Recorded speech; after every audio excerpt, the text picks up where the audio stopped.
So we've taken you on a little bit of a journey to what you could have seen on the big screen but can't, everything you need on telly, and now we're taking you right through to everything that you can stream and also catch on DVD and Blu Ray as of Monday the 24th, and also in terms of streaming, Friday the 24th as well. Monday the 24th, Friday the 24th, we're getting confused with our dates here. Anyway. We are a bit. Oh, no, sorry. No, the reason for that, the reason, by the way, is that Extraction was not on the docket last week and it should have been, so it's out today. The 24th. Yes, I think it's Monday the 27th, I believe, for DVD. Who says that we're not professional people? Anyway, moving on swiftly. So, available on DVD and Blu-ray are a couple of gems of movies, I think. The latter, I'm definitely going to say, is one that I'm excited to talk about. But Van, why don't you start us off by taking us through Spies in Disguise? Which I can genuinely tell you is great fun. Okay. Now, this was an animated film starring Will Smith and Tom Holland. Ben Mendelsohn, I believe, was in it as well. It is the story of the greatest spy who ever lived, as played in animated form by Will Smith. You know, he's the one-man mission. He's James Bond. He can take down an entire terrorist organisation just with his cool dance moves and gadgets. Sure. However, when he is framed as a traitor, he is forced to team up with the plucky kid from his spy agency's lab, whose ingenious solution to hiding him from the authorities is to transform and disguise him as a pigeon. Subject appears disoriented. Of course I'm disoriented. You can talk? Lovey, he can talk. It worked. My eyes. It worked. What did you do to my eyes? Hey, Lance, look at me. Look at you? I can't not look at you, Walter. I can see my butt and your face at the same time. That is so cool. Fact, pigeons have 360-degree vision. Now nobody can sneak up behind you. Stop, girl, come on. This is so great. Pigeons can be found in every major city around the world, and no one notices them. It's the most perfect form a spy could take. Yes, a pigeon. Did not see that coming. I fear that you might have spoiled the surprise for a lot of people just by mentioning that.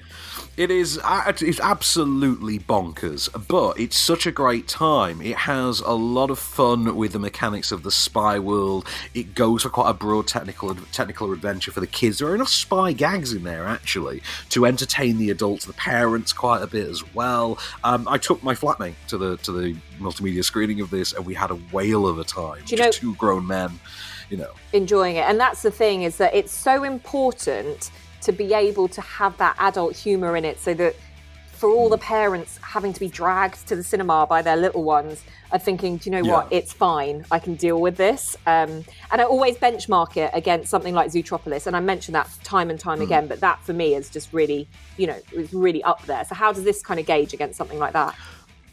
Well, like you say as well, you need that adult humour in there. And of course, you've got to be very careful with how you balance that, because you don't want something as awkward as I find the original Shrek movie, for instance, is, where it's a family film that then weirdly has this penis joke in it that I can't quite work out how it's there.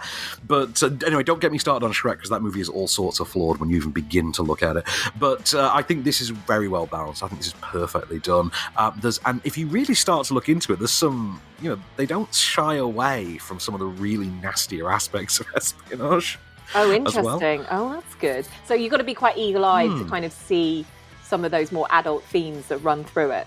I think so. This is not as glaringly in your face as, for instance, Shrek is. But, as I say, Spies in Disguise, it's a great movie. It's worth checking out. But I know that you are chomping at the bit and you are desperate to talk about our next DVD offering. Yes, I am. Literally. It is The Gentleman, Guy Ritchie back to fine form with this film. And yes. I have to say, I missed it at Christmas. So I managed to only catch it only a couple of weeks ago. And I sat down and was like, do you know what? I've been desperate to watch this, and I'm so excited to have seen it. And the thing is that I do love it, because it is the Guy Ritchie of yesteryear. You've got a great cast in there. You've got Hugh Grant playing such a non-Hugh Grant character in this, which is... very much so, yeah. Yeah, very much. Charlie Hunnam's in it, and anyone that used to watch Queer as Folk and hasn't seen things like Sons of Anarchy, yes, it is the same kid as in Queer as Folk. And then you've got Henry Golding's in it as well. Who else have we got? Who am I missing out of this? It's a great cast. Colin Farrell. You've missed Colin Farrell out. Yeah, sometimes I do. In fact, I tell you what... Let's give you two great actors in one. In fact, let's give you three great actors in one go. I'm going to give you a scene that will combine the talents of Colin Farrell, Eddie Marsan, and Charlie Hunnam. And this is, of course, a sequence whereby Colin Farrell has, I almost said Colin Firth, Colin Farrell has, of course, drugged Eddie Marsan as part of a blackmail attempt and has woken him up to discover that he has filmed him doing obscene things with a pig. Here you go. How's your mending, Coach? He'll survive. Wouldn't have been the pig I would have chosen, though.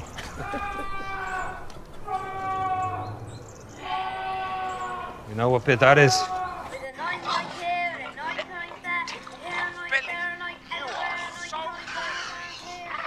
Good Lord. I mean, I was there and I'm still shocked. Is that who I think it is? Yeah, certainly is. And that's your doing. You can't unsee it once you've seen it, can you? No, you can't unsee it. It's nightmare fuel. That'll be with me forever. I love Colin Farrell so much in this movie. Yeah, what's he called? He's called the Coach, isn't he, in this? He's He is the Coach, indeed, yeah. His opening sequence is in like a kebab shop. I love it. It's brilliant. This is like Matthew McConaughey. Haven't we forgotten about him? Matthew McConaughey. We forgot Matthew McConaughey. Oh my God. A brilliant pub scene as well of him just walking in and asking for a pickled egg. I was just going to say, best opening line of Matthew McConaughey's entire career. Give me a pint and a pickled egg. Yeah, lovely. I love it. So basically, he plays Mickey Pearson, who's like this American expatriate. He became rich because he basically was a really good drug dealer. He's a sort of weed kingpin, isn't he? He's sort of foregone the cartel stuff. His version of Scarface is more gentle and plant-friendly. Yeah, absolutely. And when word gets out that basically he's looking to cash out on the business, it suddenly triggers all of these plots and schemes by lots of people, and loads of shady characters basically step in to try and get hold of his fortune. So it's a fascinating, wild ride of London gangsterism, the things that we loved from Guy Ritchie. He should really stop trying to do like things like King Arthur and just go back to what he's really good at and just do that every few years, and I think he'll be set. I absolutely agree. I mean, I said at the time, because I was on the ad campaign for this one. Oh, really? I think, I'm the talk radio quote, I think, on the poster for this one. But this, I think it's very meta. It's very knowing. It literally plays directly with the conventions of cinema by almost at one point having Hugh Grant read the actual script. Yeah. It's very meta. It's very knowing. I think it's Guy Ritchie's best film since Snatch. Yeah. I think if you had this as a part 3 of that original trio of films, it would have been we'd live in a very different world. I just think it's an absolutely great movie. I think McConaughey's brilliant in it. I can't decide if I prefer Colin Farrell or Hugh Grant in this, because I think they're both absolute scene stealers. And it does feature Michelle Dockery from Downton Abbey, featuring one of my favourite lines of dialogue, which we can't repeat for broadcast reasons.